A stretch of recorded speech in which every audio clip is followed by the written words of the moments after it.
Hello, kumusta po kayo lahat? Palakpakan muna dyan. God is good, God is good. Ayan, oh. Okay, kumusta po kayo? Kumusta? Nagbabalik po ang Ter Talks where we talk about everything relatable. At andito po tayo ngayon ulit sa bagong ano po natin, sa isa po sa ating bagong tambayan at nag-ampun po sa atin ang napakagandang Life Place. Palakpakan para kay Lord. God is good, God is good. Speaking of Life Place, andito po si Pastor Peter Gramahe.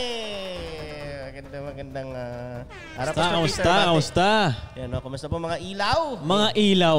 Nagbotohan yan, Pastor eh. Nagbotohan Oo nga, nakita ko nga yan. Mga ilaw talaga. Very naman eh. Ilaw. Very suitable talaga sa overall theme ng Bible Ninja. Ganda. Pastor, thank you for Always for, welcome. allowing Always us welcome. here again. No, maraming salamat at mukhang marami tayong gagawin. Okay, so ayun, tapos at maraming salamat sa napakasarap na tanghalian. Ayun. No, grabe, sarap, no? Nilagang baka. Nilagang baka. Na maraming mais at Panalo. patatas at yun. Maraming salamat, panalo. At speaking of panalo, andito po ang panalo na magpapakasal sa May. Uy. Na magpiprenup dito. Dito. Biglang namula si Pastor. Alam mo, lahat ng tracks na ginagamit ko sa Bible Ninja, yung Bible Ninja proper, yung official soundtrack siya gumawa. Kaya palakpakan po natin. Glory to God. Grabe. Pastor B! Very pro, very Hi professional. everyone. Kumusta po? Hi everyone.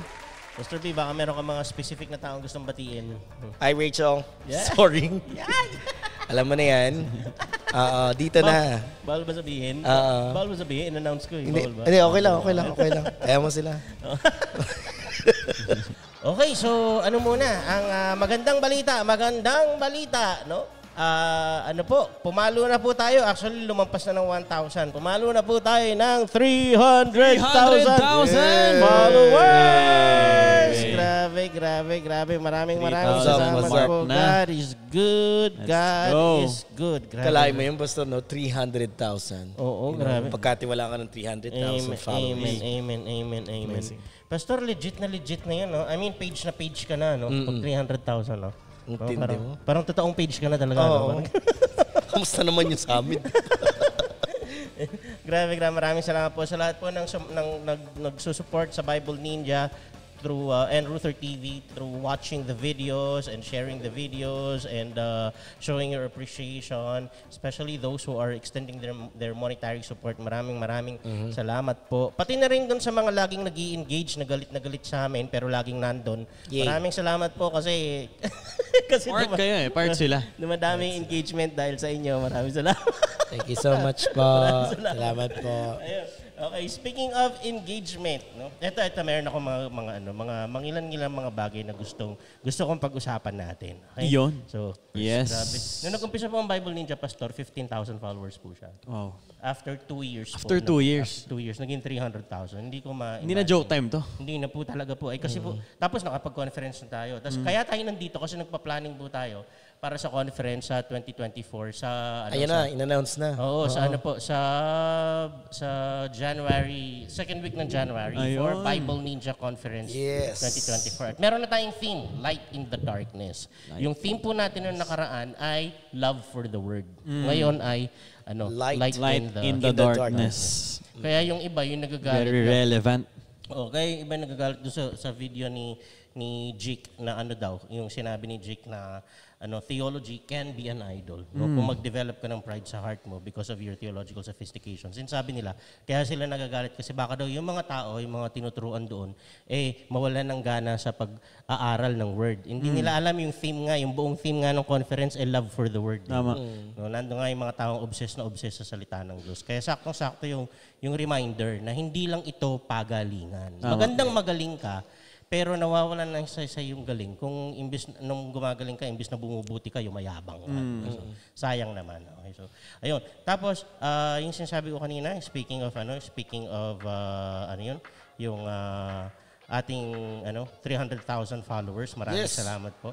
Ito, no? Marami akong, speaking of bashers and ganyan marami akong, kasi tayo puro tayo dito, puro content creator tayo no? Tapos yung mga content creator ng mga friends natin, sila Kimi Naive, Yun. sila, yan ang mga unang malalakas talaga. Hanggang ngayon, malakas si Kimi Naive, no? with close to, kasi Jericho Arceo has close to a million 800. followers or 800,000 followers no. Tapos si Kimi Naive, siya yung una ko nakita na Christian content creator na talagang pumapalo ng 5 million views yung mga videos Wow. niya. Grabe. Para siyang Ano yung mga contents niya, Pastor? para siyang Christian Nas Daily. Okay. Galing. Ang ganda, no? Ang ganda ng quality, tapos si Can Santos, syempre si Can Santos, yes. So, ayun, tapos napansin ko ito. Syempre ang Facebook, no, meron siyang compensation program para sa mga content creators kasi pag gawa ng quality content, maraming gumagamit ng platform nila, di ba? That's right. So nire-reward ka nila,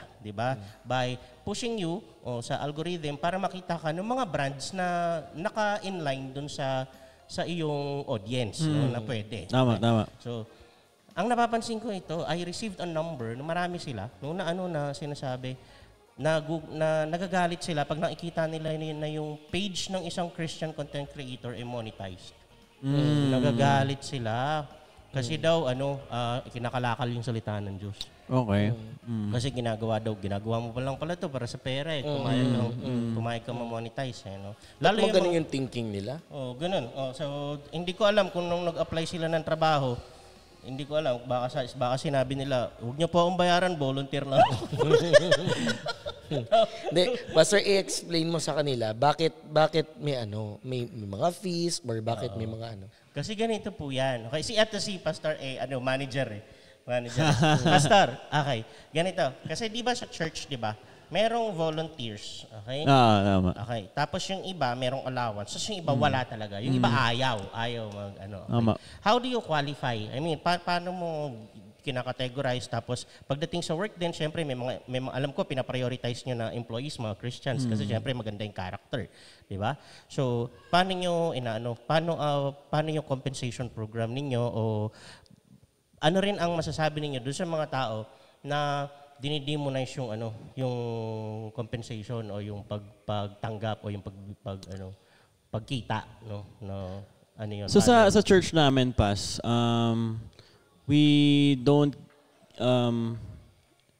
yung mga umahandle ng finance, they don't give professional fees sa mga like musicians, gitarista, drummers, ganyan. LO lang talaga, love offering. Love offering. Pero ibang usapan naman kasi pag, kunwari dito sa business na live plays, ibang usapan na yung like buong buhay nila, alam mo yun, nag-aral, nagtapos sa university na for example lang, wala naman po naman dito sa live plays na ganong yung pinag-aralan. For example lang, for the sake of discussion. Discussion. Ibig sabihin nag-invest. Nag-invest eh.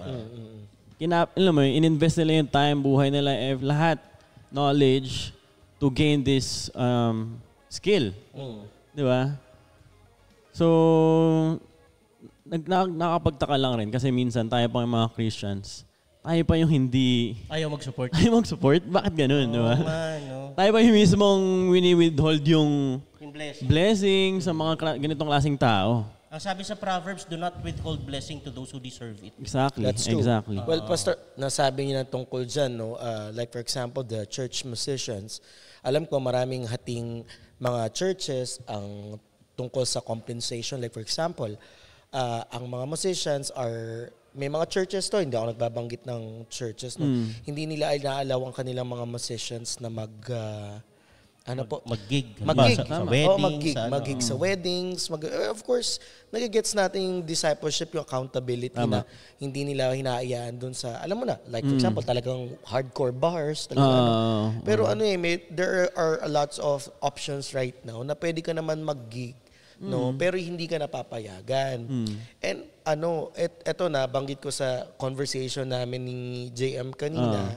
No, as long as you have your integrity, no, at tinatayuan mo siya, I think you can explain to the church na na pwede kang kasi the Lord has given us the ability to produce wealth.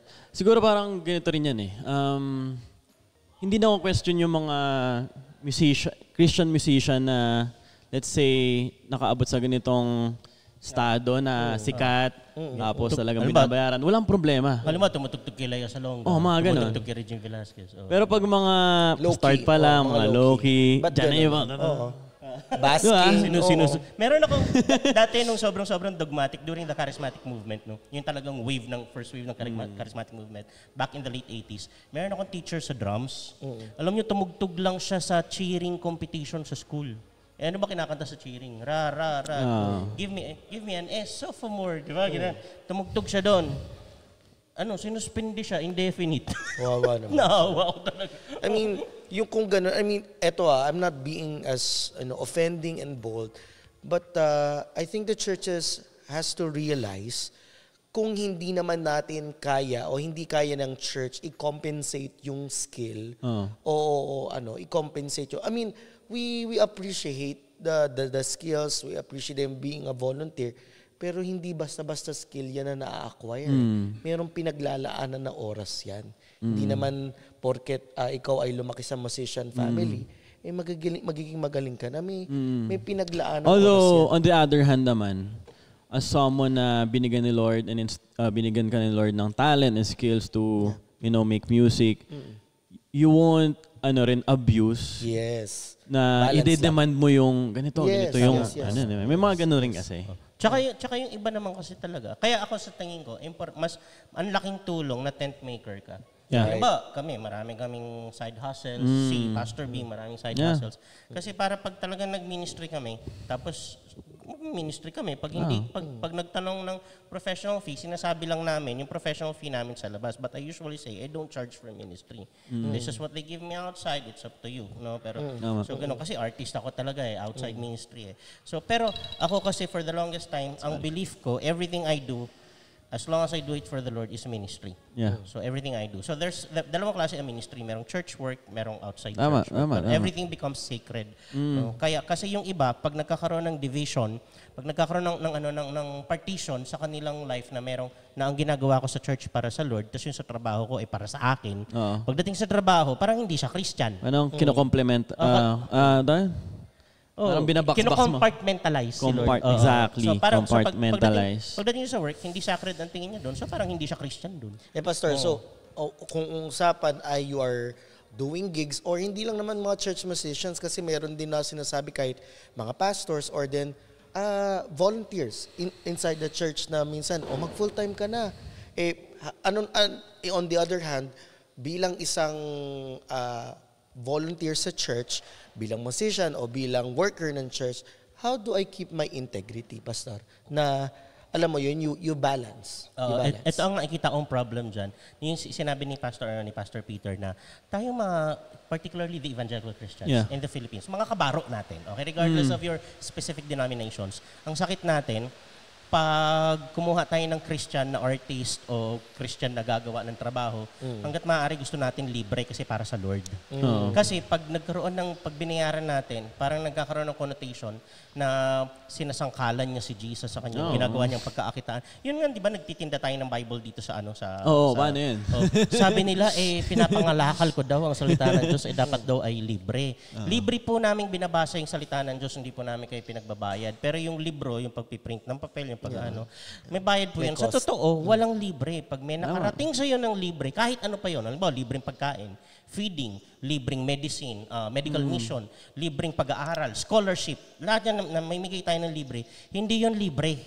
Kaya na nakarating sa iyo ng libre yun, merong nagpagal, may naghihirap, may nagtrabaho, nag-ipon, nag-pitch in, nag-sacrifice para makuha yun, binayaran natin, tapos binigay sa atin, sa iba, ng libre. So, sa totoo, walang libre. Yung kaligtasan, libre nating tinatanggap. Pero may nagbayad. Hindi siya libre. So, ang sa tingin ko, ito yun nga, ang sakit. Dinidemonize, naniwala tayo dun sa misinterpretation that when Jesus said the love of money is the root of all evil, yung misinterpretation na money is the root of all evil. So pag may pera, sa demonyo yan. Kahit ng mga bata pa kami, ayaw kaming pahawakin ng pera. So lumaki kaming, hindi marunong humawak ng pera. Okay? Ang mga Chinese, bata pa, pinaghahawak na ng pera, pinag-iipon, pinagkukwenta. Kaya magagaling sila sa pera. Kaya umuunlad. Karamihan sa Pinoy, hindi marunong humawak ng pera. Kaya pag nakahawak ng pera, inuubos agad kasi feeling nila masama pag marami hawak na pera. Okay, lalo pag naging Christian, dinidemonize yung pagkakaroon ng finances. Sabi ni Solomon, money is the answer to everything. Di ba? Ibig sabihin, sabi niya, marami kang problema pero ang pera, kahit sagot siya sa halos lahat. Hindi ibig sabihin solusyon ang pera sa lahat. Ibig sabihin nagre-respond yung pera. Sagot answer. Ibig sabihin nagre-respond siya. So totoo, mula ipanganak ang bata hanggang sa ilibing ang tao, kailangan ng pera. Tama. That's right. So, That's right. Magastos ang mabuhay, magastos din ang mamatay. Yeah, so tingin ko, yung tanong naaalala ko lagi si Brad Pitt po Kasi si Brad Pitt napakatalinong comedian. Tapos pag nagko-comedy siya, tapos pag sinasabi niya, kasi di ba parang comedy is a noble thing, pinapasaya mo yung mga tao, di ba? So yung iba ang ina-expect nila, gawin mo na lang yan libre, total maganda naman ang hangarin mo, ba't hindi mo gawin ng libre, di ba? So yun sabi ni Brad Pitt sa mga gig pag nakakasama ko siya, kung sa tingin niyo po ginagawa ko to para sa pera, tama po kayo. Pero nakakatawa, pero pag pinag-isip mo maigi, ganito po yan. We as Filipinos, particularly the Filipino Christians, we're asking the wrong question. Dapat itigil na natin yung tanong na, kumikita ka ba dyan? Diyan ba sa ginagawa mo, magkakapera ka? Tapos pag sinabing, oo, hala, masama yan. Yun agad tayo pag inisip mong mabuting, sinasabi ni Solomon, money is the answer to everything. Ano ba yung everything? Good and bad. That's right. Ibig sabihin, yung masama, may gusto siyang gawing masama, kailangan niya ng pera para magawa niya yung masama. Mas marami siyang pera, mas marami siyang magagawang masama. Yung mabuti, kailangan rin niya ng pera para makagawa siya ng mas maraming mabuti.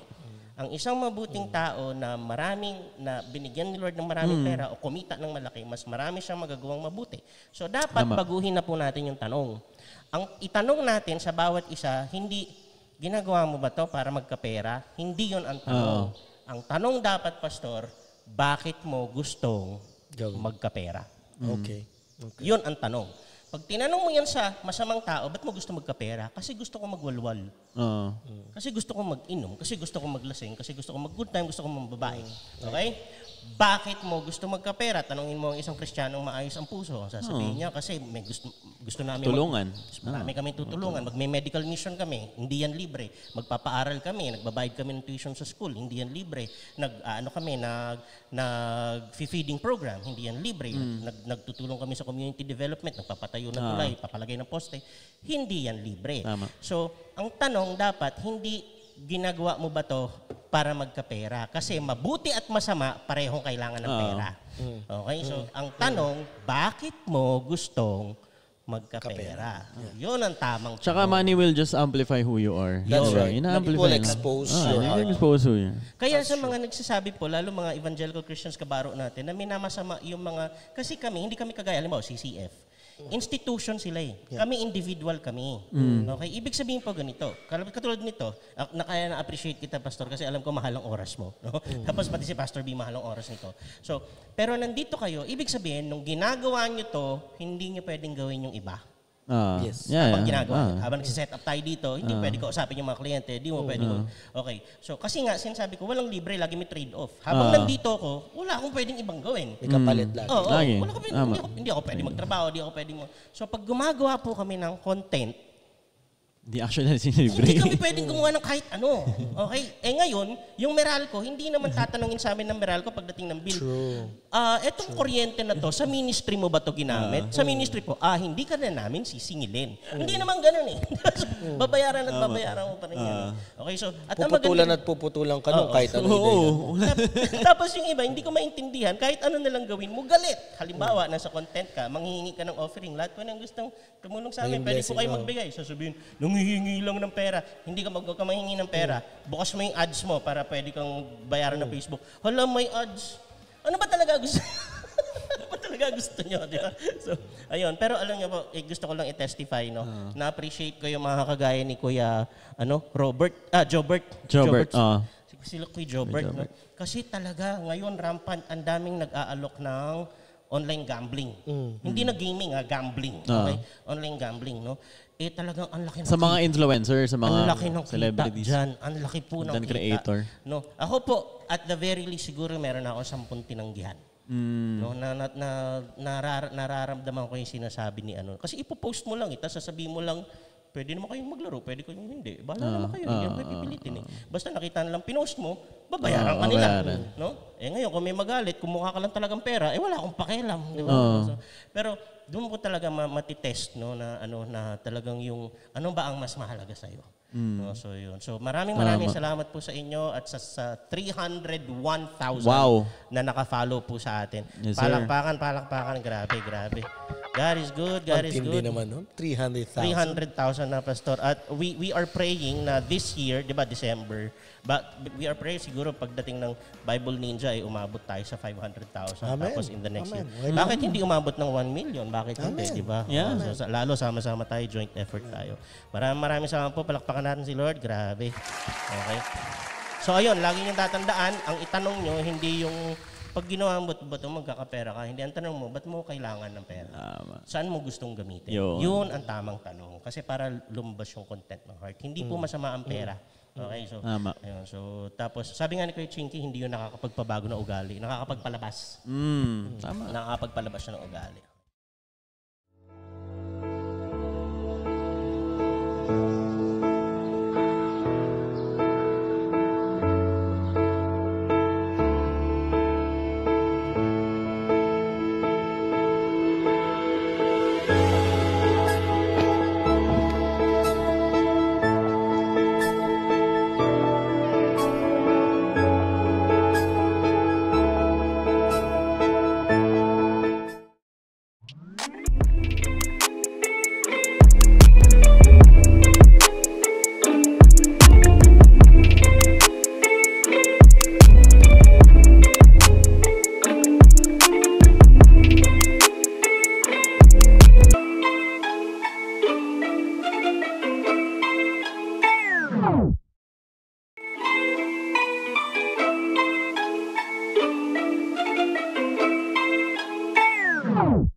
Yung mga nangyayari ngayon, pag-usapan natin, mabilisan lang, Pastor. No? Ang init. Konti lang. Mainit pa din, no? So, bira namin gawin to. Kaya lang kasi involved ang Christian community. So, alam mo, may mga issues sa showbiz. Di naman tayo nagsasalita doon. Hindi naman tayo real talk darbs. So, magaling si Bossing Darbs doon. Pero dahil ito, sobrang involved ang Christian community, anong sa tingin natin dito? Okay, so, ngayon, yung kasi kaya ko lang na pag-usapan natin kasi may nag-message sa akin na may radio program. Tapos sabi niya, nabalitaan mo ba yung nangyari, Pastor Ruther? Anong take mo dito?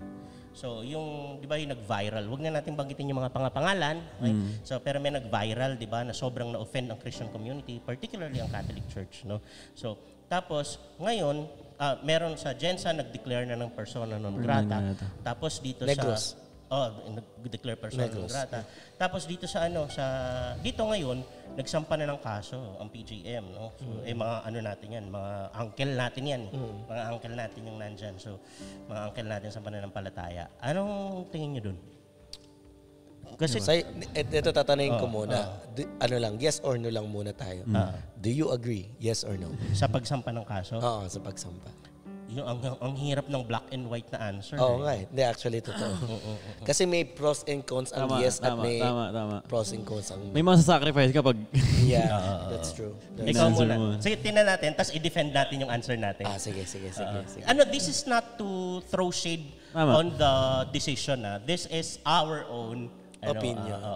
Opinion po ito. Opinion. Disclaimer lang. The opinion namin. Kasi kami ang mga content, kami mga vloggers so magva-vlog lang kami. Okay. So, ano ka, Pastor? Yes or no? Mamaya mo na i-defend. Ako. Hirap mag-yes tsaka no eh. No. No. Ikaw? No din ako, Pastor. No. Parang kailangan kong mag-yes. Dalawa kayo no. Sige. Hindi, ako no. No ka din. Sige na, total nagkasundo naman na tayo no. Bakit no? Okay. Ngayon, hindi kami nag-usap-usap na no wala kami. Po itong script. Wala itong script. Okay. Ngayon sa akin, dahil sinabi kong no, ibig sabihin, para lang itong bumoto ako sa botohan, hindi ko sinasabing mali yung yes. Okay? Kasi unang-una, mataas ang respeto ko doon sa mga nag-decide At naniniwala ako, nagkaroon sila ng madugong deliberation bago sila nag-decide. Okay? Pero ang sa akin lang ito, okay? nangyayari na 'to maraming beses na sa iba-ibang form, iba-ibang form. Okay. So, pag merong ganyan, may offending party. Okay? Tapos this guy seems to represent a group of people. Okay? So tapos meron din silang battle cry doon sa side nila. Okay? So, ang sabi si Bruce Lee ba nagsabi nito, never interrupt your enemy when he is making a mistake. Okay. Ganda nun. Bruce Lee. Bruce Lee, never interrupt your enemy when he is making a mistake. And at this point in time, I believe they're making a mistake. Sana hindi na in-interrupt. Okay, so bakit? Bakit? Kasi through this, kaya nga I believe God had a hand on this, Kasi tinitingnan ko, lalo tuloy na i-expose yung mga possibility for abuse kapag nangyayari talaga yun, na i-push yung batas na gusto nila. Kasi ngayong pangalang na hindi nag-yes lahat, ganyan na sila. May mga, hindi naman lahat, pero may mga ganyan na. Alam naman, wag na tayo... Parang they're setting themselves for a trap. Parang gano'n. Wag na tayo maglokohan. Alam naman na ninyo yung repercussions mo. Diba? Alam naman na pag nangyari yun, may magagalit. Tinuloy pa rin. Di ba sinasabi ko nga, sandali, akala ko ba ang battle cry ninyo, basta walang masasaktan, gawin mo. Alam nyo may masasaktan, ba't nyo ginawa? Di ba? So, tapos, ito ang mangyayari. So, sa tingin ko, we Christians are put in a very delicate situation. Mahirap maging Christian ho. No? Kasi tayo lang mga Christians ang may mandate to stand for truth firmly. Ibig sabihin, pag nilalambas na ang katotohanan, kapag binabastos si Jesus, kailangan natin magsalita. Yes. Hindi pwedeng hindi. No? Kailangan natin magsalita, ipagtanggol natin yung pananampalataya natin. And at the same time, I wish Jesus came to it with a different approach. But hindi, si Jesus ang boss So siya ang masusunod. Ang sabi ni Boss Jesus, ang sabi ni Lord, mahalin nyo kaaway nyo.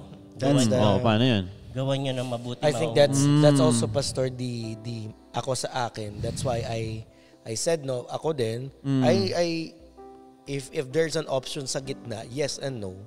However, sana nga may ibang method. Pero, we are for love We are for love. Meron nga isang, nakalimutan ko yung sinabi niya. Alam mo, maraming tao, not particularly groups, lahat ng tao, ang tingin nila sa church ay ang church lagi lang yan nagko-correct. Lagi lang yan nagsiset ng dapat ganito ka at hindi ka ganito.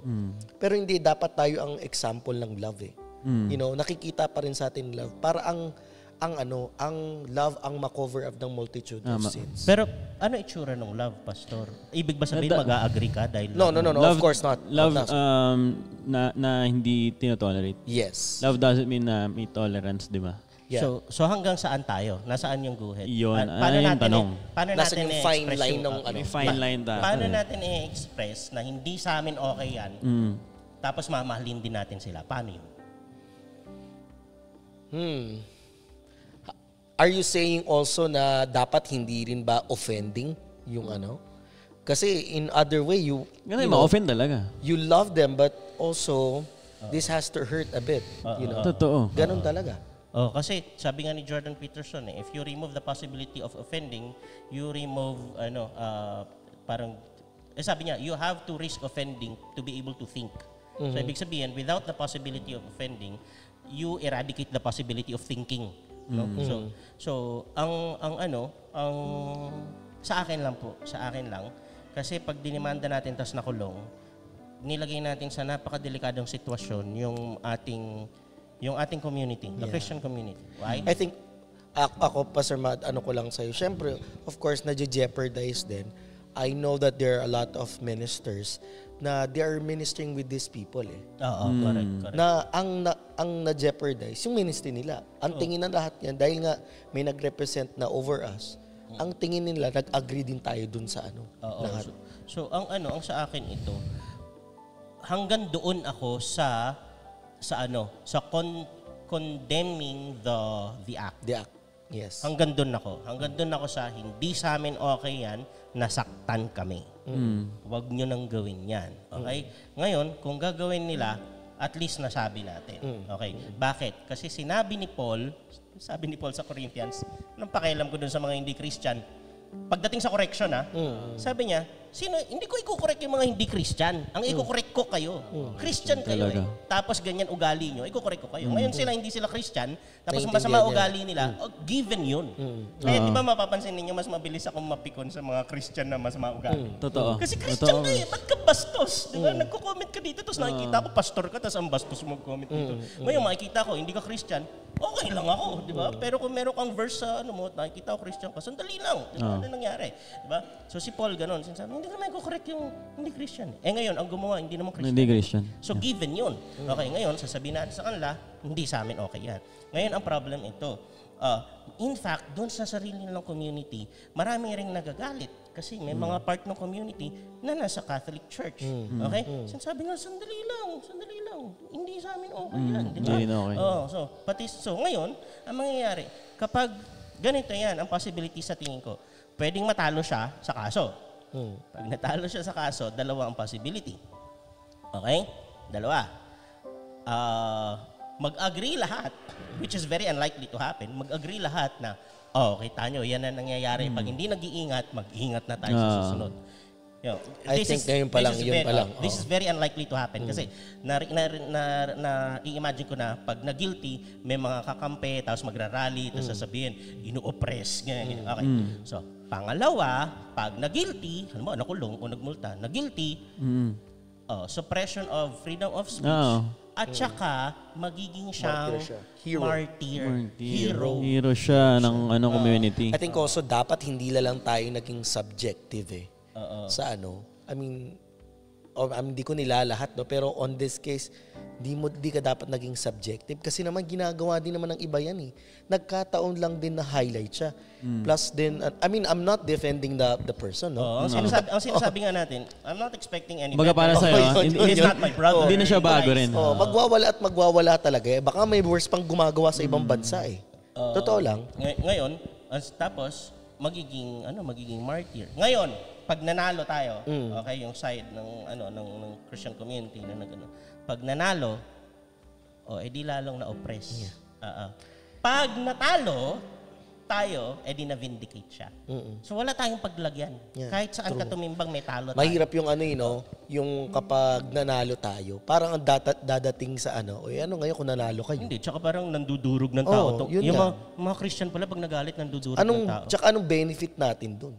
Wala, para sa akin, we were being persecuted thousands of years ago na eh.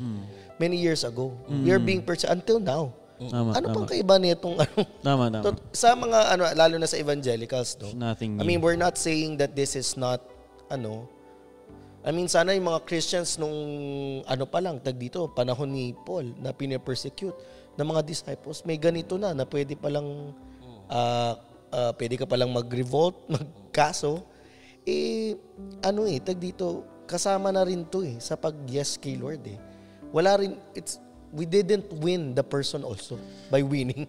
Yun ang hirap sa Christians, no? Yun nga, sinasabi ko kanina, we are tasked to defend our faith and at the same time, win the offender. Oo nga, no? Sa iba, hindi ganun. Simple lang sa iba eh.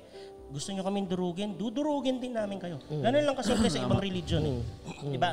Kung anong gawin nyo sa amin, yun ang gagawin namin sa inyo. Kahit sa ang system of belief. Sa Christians, hindi. Ginawa ka naman sama, pag-pray mo siya, gawa mo ng ang hirap. Tsaka pas, parang ang naisip ko rin, pas, sinabi niyo yung parang cost kung bakit siya ganun, which is yung church hurt, ganyan. What if, ang ginawa na lang ng church or kung sino man yung, alam mo yun, may right, yung kumaso na rin siguro, they treat mismo kung yung root cause mismo kung bakit siya ganun. More than, parang ang nangyayari is, yung fruit na parang yung tinitreat more than the root cause This is when you really have to give it to Pacquiao. Di ba dati nung binash ng sunod-sunod na mga high profile na representatives ng movement nila. Ang ginawa ni Pacquiao, nagpa-dinner. Di ba?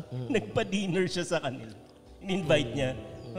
Parang ito na sana yung opportunity na ito i-showcase natin pagiging totoong Kristiyano. Yes.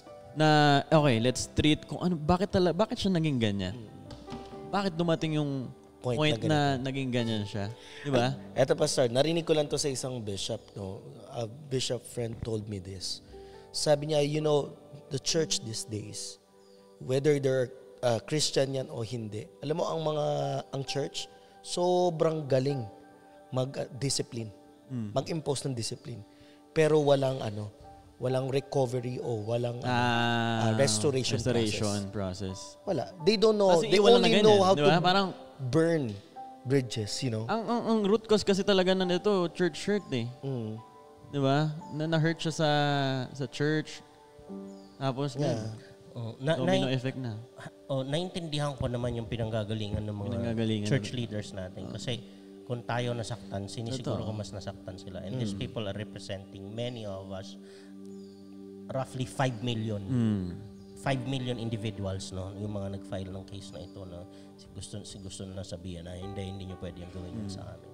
So, ang hirap talagang maglabas ng balanced dito. Pero naintindihan ko yung mga sinabi nating tatlo, no? Na yun nga,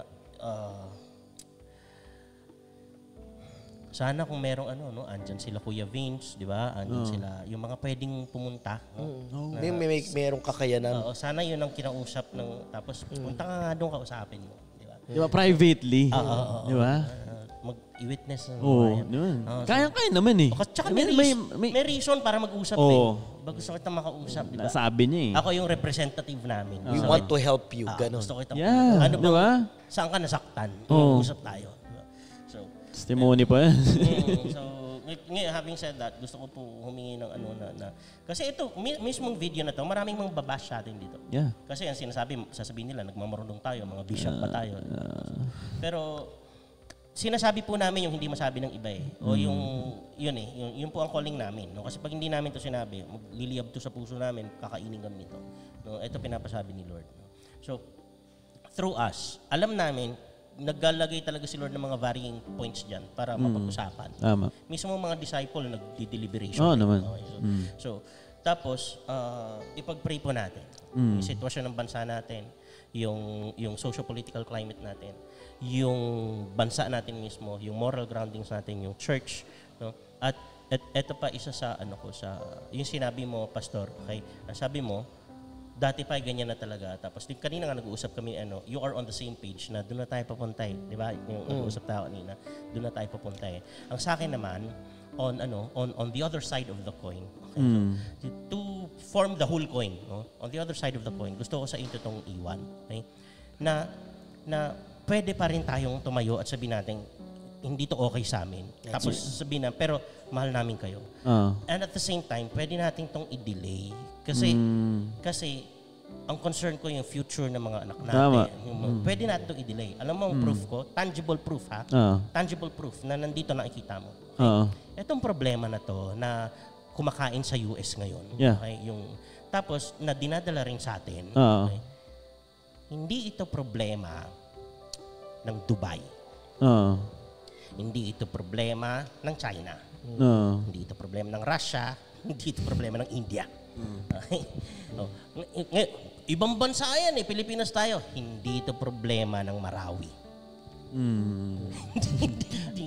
Nakapunta ang Marawi. Ilang beses na. Hindi ito problema ng Marawi. Ano ibig ko sabihin? Okay? Ito bang mga to? Masasamang tao ba sila? No? Hindi, no? Ang masasabi ko, no, iba ang faith nila kasi sa atin. No, halimbawa, ang Russia, Orthodox Catholic ang Russia. Ang China, Communist. Ang Dubai, Muslim. Islam. Okay? So ang Marawi, we all know. No? So Marawi, ang ARMM, okay? Autonomous Region Mindanao, hindi yan problema doon.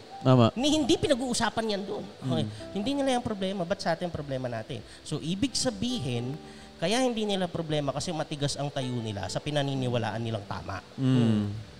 So pwede tayong tumayo na matigas sa pinaniniwalaan natin tama para protektahan yung mga anak natin. Para sabihin, hindi yan pwede.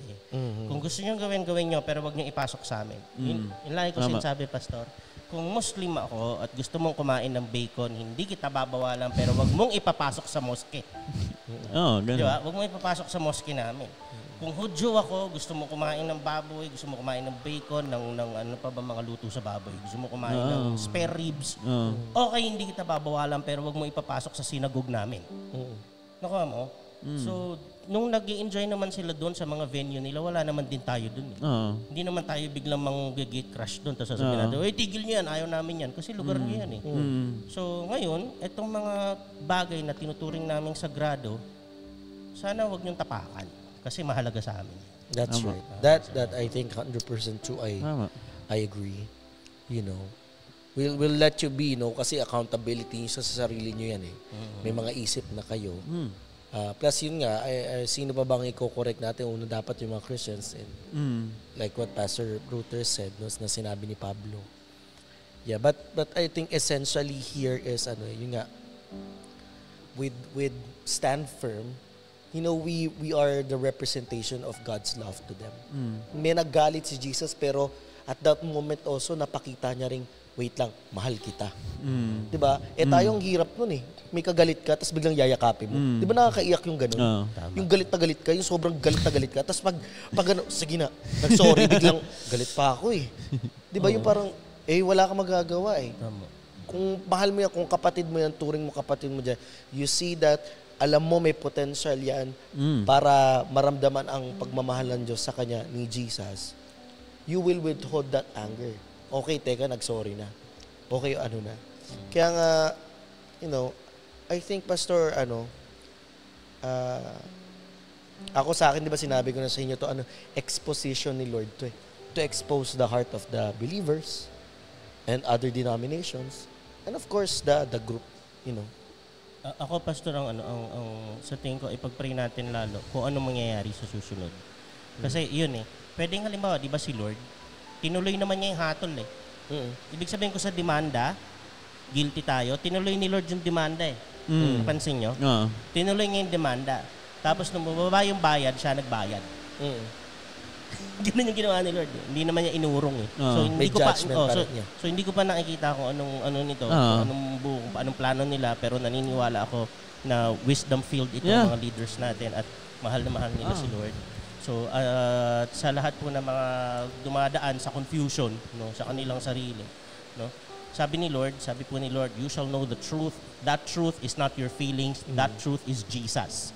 Because He said, I am the way, the truth, and the life. You shall know the truth, and the truth shall set you free.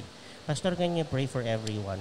Mag-pray tayo. Yeah, of course. Let's pray. Let's bow down our heads and close our eyes. Father God, we thank you for this moment. Thank you, God, for such a time as this, Lord. Na-discuss po namin yung mga hot issues in our current cultural climate. God, we just ask for guidance and leading of the Holy Spirit to our leaders, to the pastors, and to us Christians, Lord God, that we may be like you in this world, that we may represent you, we may present your love, your goodness and faithfulness, Lord, to this world, that through us, maging ilo po kami, Panginoon. And through you, Lord, through your words, through your Spirit, Lord, maging ilo po kami dito sa madilim na mundo na ito, O God. Give us wisdom, understanding, discernment, and leading of your Spirit. This is our prayer in Jesus' name we pray. Amen. Ito pong song na to, gusto naming i-remind sa inyo na kung nasaan man kayong state ng inyong faith, ng walk kay Lord, kung kahit na kung nando kayo sa masunurin ka kay Lord o nando ka sa galit ka sa Diyos, itong kantang to nagsasabi na merong sukdulang biyaya ang Panginoon Diyos para sa ating lahat. Amen. Amen.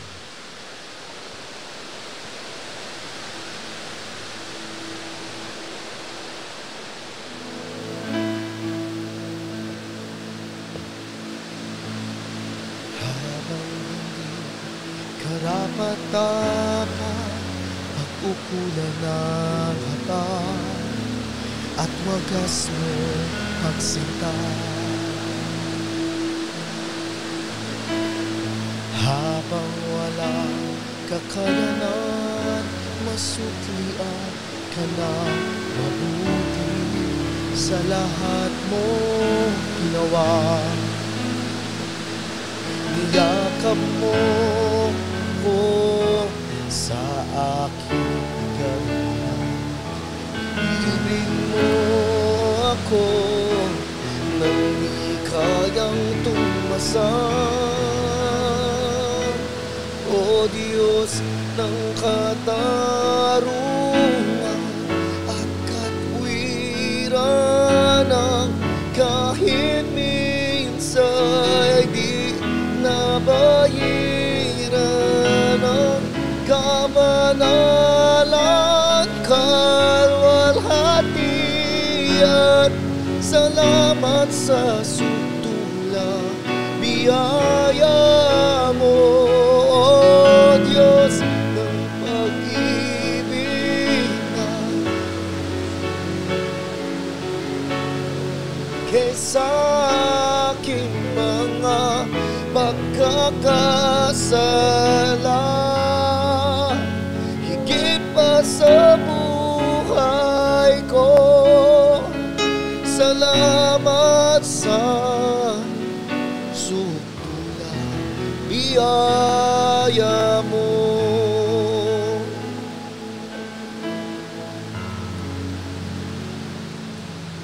Salamat sa sutulang biyaya mo. Salamat sa sutulang biyaya mo.